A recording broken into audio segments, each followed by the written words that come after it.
In today's video, I'm going to teach you how to blend two pictures on CapCut.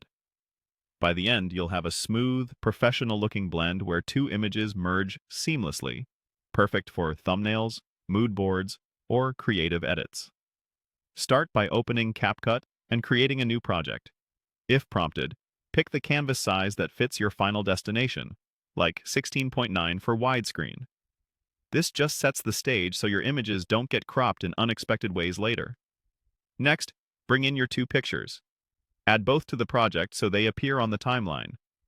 Make sure each image lasts long enough for your edit by stretching the clip edges if needed. Order matters. Place the picture you want to blend on top of the other. On desktop, that means dragging it to a track above the first image. On mobile, you can add it as an overlay. The goal is to have one image layered over the other so you can blend the overlap. Now adjust the first, or top, picture. With it selected, resize and position it where you want the blend to happen. For example, you might align a horizon line or frame subjects so the blend looks intentional. Keep an eye on the edges. Those are the areas we're about to soften. Don't worry about harsh lines right now. We'll fix that in a moment.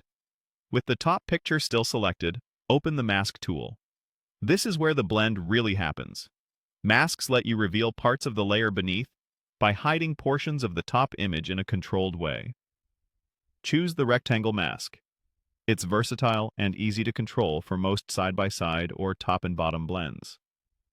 Drag the rectangle so it covers the portion of the top image you want to keep visible, and place its edge where you want the transition into the bottom image to occur. You can rotate or move the rectangle if your blend line needs to be angled. Finally, adjust the feather. Increasing feather softens the mask edge, creating a gradual transition between the two photos. Start low and slowly increase until the seam disappears. Too little feather will leave a hard line. Too much can make the image look hazy or reveal unwanted areas. If needed, nudge the mask position or size to refine the blend. Play it back to see if the transition feels natural. If the lighting or colors don't match perfectly, a small tweak to brightness or warmth on the top image can help them sit together more convincingly. That's it. Open CapCut. Add your two pictures.